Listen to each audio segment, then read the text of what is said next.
Wonder if you can give me a hand here. You're bleeding.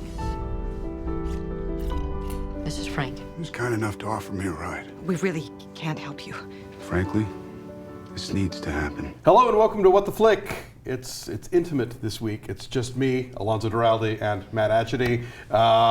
Ben and Christy are elsewhere, but we're here to make a pie for you and talk about Labor Day. Yes, a pie.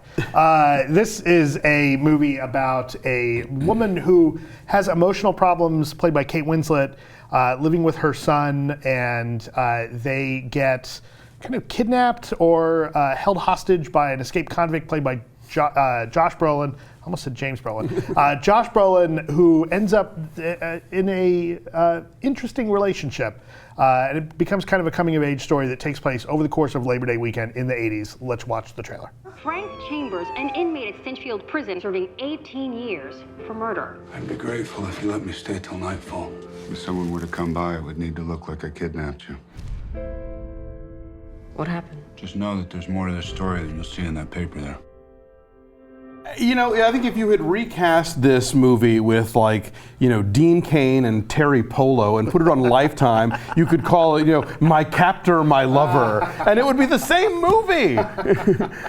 Like, I mean, it's based on a novel by Joyce Maynard, who was, you know, J.D. Salinger's much younger girlfriend who was in that whole weird stuck in his house in Vermont situation. So her insights about women who fall in love with captors I find a little questionable. This whole movie is just very squicky as far as the power dynamics and the love relationship we're supposed to be invested in. Yeah, you know, what's unfortunate about this movie is that the execution in here almost saves it, almost makes it work. I think the source material really holds everything back here, but there's, you know, that first scene, for instance, when Josh Brolin is in the store talking to them, is terrifying. I found that to be really effective, and consequently, there's a scene at the end of the movie where it's, you know, towards the climax of the film, and you start wondering whether or not people, whether or not the plan will unfold as they want it going.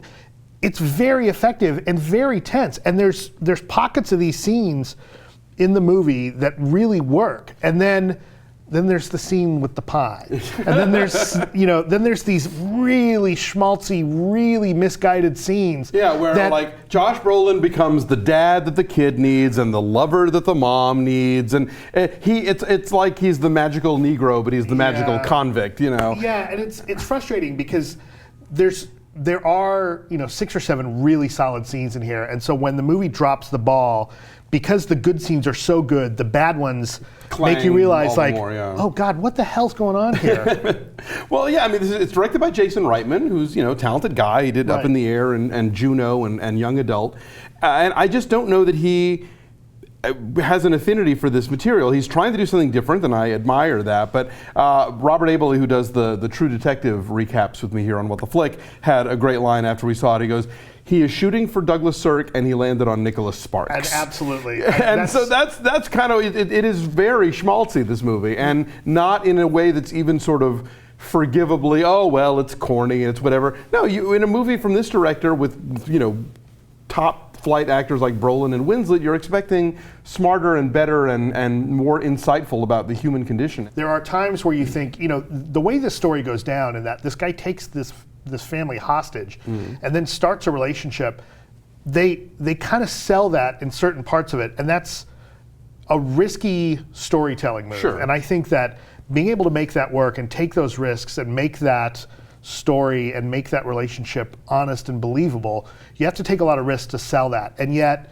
the problem is some of the other story elements and the way they go about making that relationship work, it's all just too convenient. Yeah. And it's all too easy. You could tell that story, but you have to tell it in a more provocative and interesting way. You know, along the lines of Tie Me Up, Tie Me Down. Like, that's an interesting one that manages to tell a similar story and make it much more provocative. And this one, I feel like, you know, again, there's elements that are provocative, but when it gets schmaltzy, when the movie, you know, when they drop the ball and when they fall back on the weakness in the source material, and I think that's really what happens here. I think that there are scenes, whole scenes that I would have taken out of this movie and done some major rewrites. Yeah. And I think you could have ended up with something that's really great. And then you have this really painful epilogue where the God. characters are older and what happens to them, and you're just so.